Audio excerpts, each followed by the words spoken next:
Este proceso judicial no ha sido más que un viacrucis de condenas, descargos y anulación de sentencias por parte de la Suprema Corte de Justicia y la Corte de Apelación de la provincia de Santo Domingo, esta última jurisdicción a la que perteneció el caso.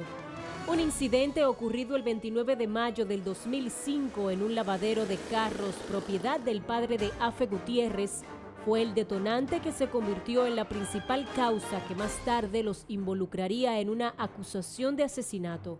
El tortuoso camino en la justicia inició cuando en el referido lavadero se produjo un conflicto en el que el adolescente de 15 años, Wester Junior Solís, resultó golpeado. Según las declaraciones de su madre Mariluz Solís, Afe y su padre, los propietarios del negocio, fueron los agresores, quienes también la golpearon a ella cuando trató de defender a su hijo, razón por la cual se querelló en el Departamento de Violencia de la Fiscalía del Distrito Nacional.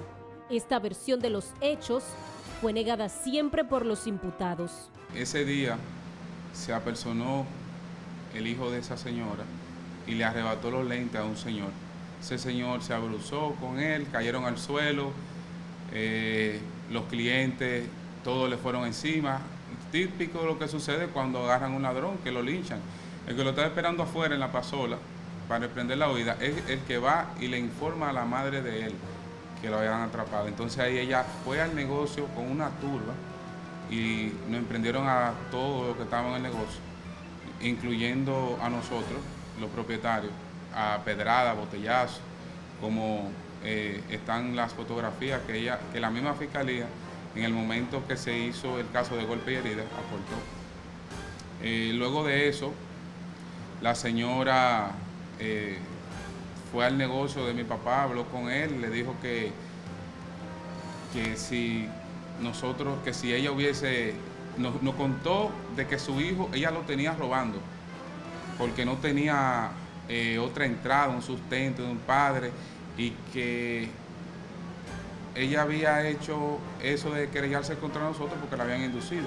Para el 10 de junio de ese mismo año, ambos, tanto Afe como su padre, fueron citados y al día siguiente se les conoció medida de coerción que consistió en fianza, presentación periódica e impedimento de salida, aunque la señora Solís presentó luego un desistimiento alegando que se equivocó y que quien realmente la golpeó fue un policía moreno.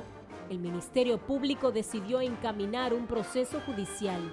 En ese proceso, Mariluz Solís presentó un segundo desistimiento por el que fue evaluada psicológicamente, donde confirmó que quería que los imputados fueran dejados en libertad. Afe afirma que creyó que con esto las cosas quedarían hasta ahí. Si ella no va, si ella misma sigue yendo al negocio y es la persona que está afectada, ¿a qué nosotros vamos ahí? Y el abogado que nosotros teníamos tampoco nos dijo que teníamos que volver a nada. Y ya estaba el desistimiento. Ya lo que quedaba era que la fiscalía, después que le hicieran el test psicológico, desistieran de la acción. Eso quedó así. Tanto nosotros como la misma querellante, que era Mariluz, estaba en rebeldía en el segundo tribunal colegiado. Estábamos en rebeldía en todas las partes estaban en rebeldía. Como los imputados no son abogados, yo entiendo que el profesional que lo asistió en ese momento era quien debía hacer las diligencias pertinentes para que el caso se quedara extinguido definitivamente. Entonces ahí fue una negligencia dejar el caso así. Esa brecha de ese caso abierto permitió que se buscara una víctima favorita. Pero las cosas dieron un giro inesperado. 4 años después, Mariluz Solís acusó a Afe y a su padre de ser los culpables del asesinato de su hijo Wester Junior Solís, hallado muerto 13 días después del incidente ocurrido en el lavadero. Ambos comenzaron a ser procesados por esta acusación y fueron enviados a prisión como medida de coerción. Paralelamente, también se reabrió el primer caso por la denuncia de golpes y heridas, que, como hemos dicho, no había concluido. Ambos casos se conocieron entonces de forma simultánea, aunque en distintas jurisdicciones, el de homicidio en la provincia de Santo Domingo y el de golpes y heridas en el Distrito Nacional.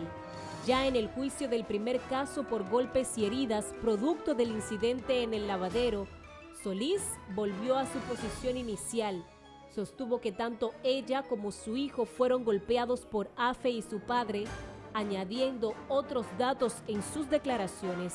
Usted dijo que quien agredió fueron los imputados, la de cierto. ¿Usted recuerda en algún momento que fue a ser evaluada por la fiscal para ser evaluada de una entrevista psicológica que se le practicó a usted en la fiscalía? ¿Usted recuerda ese momento? Sí, usted fue con su hijo a la fiscalía y le evaluaron, ¿verdad? Usted tenía los golpes. Le evaluó la fiscalía de aquí, de violencia de género. Sí. Pero las tantas versiones de Mariluz Solís no convencieron al tribunal, que tras evaluar las pruebas y los alegatos, consideró sus declaraciones como inconsistentes y contradictorias. El tribunal entendió que su declaración deviene inconsistente y contradictoria, tomando en consideración las distintas versiones que esta señora ha dado a lo largo del proceso. Y entre ellas se destaca el mismo certificado médico en el cual figura un solo golpe.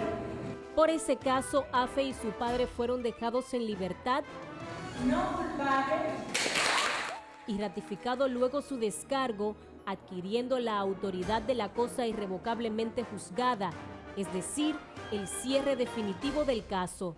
Ese fallo llegó cuando Afe había sido condenado a 30 años por el segundo caso de homicidio, junto a su padre, condenado también a 10 años.